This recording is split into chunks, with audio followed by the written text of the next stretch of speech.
What will happen when two different people, one an aging horror icon and the other a psychopath, cross paths? That's what the film Targets explores. Yes!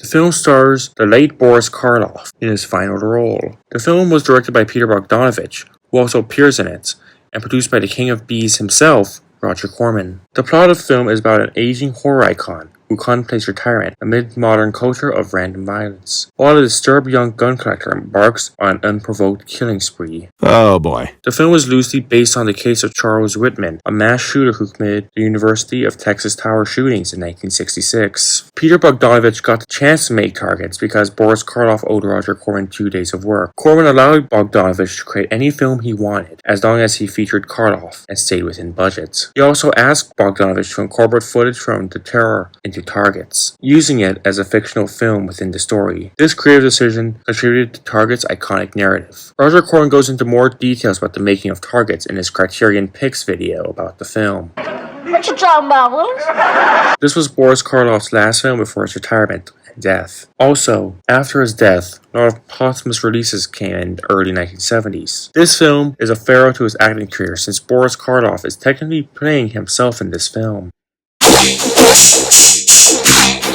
The film begins with Byron Orlock, played by Karloff, watching The Terror in a screening room with the film's director, Sammy Michaels. I see. When The Terror ends, Byron looks dissatisfied with it. Byron says he's not going to appear in any more films after this and plans to retire. I'm not making any more films, Marshall.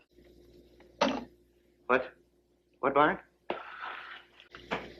I'm retiring. Which, in real life, Karloff actually did retire. Sammy speculates he's probably going back to England. What if he goes back to England? Before Byron leaves, Sammy stops him. Byron is actually disillusioned with the film industry. If anybody can walk through the special effects for you. It's not that kind of picture, and there's nobody else for it. The part is you. Sammy, you're a sweet boy, but you I'm not can't trying to possibly understand what it feels like to be me. I'm an antique, out of date. Byron tells Sammy, The world belongs to the young. this is a common sentiment among aging actors who feel like old stars fade away while the young take over, just like the film The Substance. Sick reference though, bro. Oh, thanks, bud. Dude, your references are out of control. Everyone knows that. We see a gun pointing at Byron, but he doesn't shoot. This is where we meet our second main character, Bobby, I'll take it. who buys a sniper rifle and leaves. When Bobby enters his car to open the trunk to put a sniper rifle away, we see a lot of guns in his trunk. This will be important later. When Byron heads back to his hotel, he says he sees his retirement as his freedom. I think we should celebrate my freedom. Bobby returns home to his parents and his wife. Throughout his house, he has guns hanging on the walls, and we see he's actually a war veteran. It becomes clear that he's a disturbed person, yet his family doesn't notice. Next, we see Byron at a restaurant with his secretary. He meets with Ed, who actually played the Major on Soap. They talk about his appearance at the event, but Byron says he's not going to show. I'm not making that appearance, Ed. What? I'm not making that appearance. What do you mean, Byron? We see Bobby shooting cans outside with his dad. Bobby's dad sets up cans, but Bobby points his gun at him, seemingly having thoughts of shooting his dad. I could do it, Brian. I could do it right now. Nobody would say a thing. Bobby's dad realizes and stops him. Hey! What are you doing? You know better than that. I was just checking the elevation. That's just how accidents happen. Never point a gun at anyone. Sorry. But he doesn't know that Bobby was actually going to shoot him. Bobby tells his wife, I don't know what's happening to me. clearly knowing he's disturbed, he tries to express his thoughts, but his wife doesn't really listen to him and leaves for work.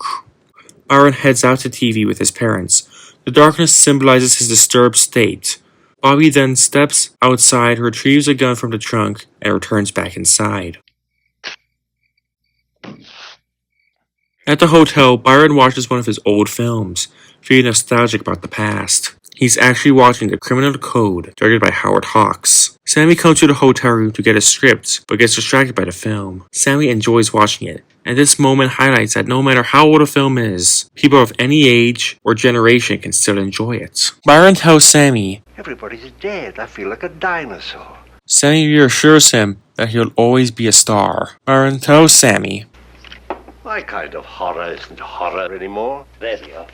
Byron feels like horror is no longer scary anymore and shows Sammy a newspaper about a young man killing 6 people in a supermarket. He believes that real-life violence is scarier than horror films, as most people are terrified of actual violence. The next day, Bobby is typing something, and then he snaps.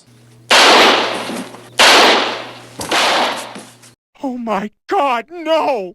He kills his wife, mother, and the grocery store delivery boy before going on a killing spree. We see what he typed before doing so. Byron and Sammy wake up. Jenny comes in and Byron reluctantly agrees to make his final appearance at the drive-in, I might as well make that personal appearance tonight. but still plans to retire. And I'm still retiring. Bobby continues his shooting spree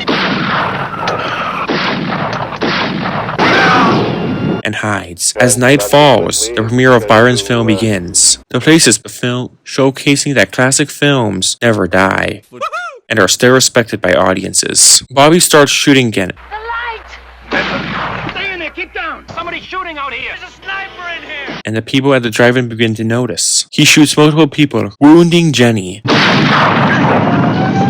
Byron confronts Bobby, who is confused by Byron's simultaneous appearance on the screen and in real life. Byron disarms Bobby and is shaken, saying, That's what I was afraid of. the police arrive to arrest Bobby, who says, Hardly ever missed it. and the film ends. Targets transcends the thriller genre, reflecting the shift from cinematic horror to real-life violence. Byron, an aging horror icon, realizes true terror now lies in under killers like Bobby. In his final performance, Boris Karloff delivers a poignant farewell, while Peter Bogdanovich crafts a film that remains disturbingly relevant, blurring fiction and reality. Targets underscores a chilling truth. The most unsettling horrors exist beyond the screen.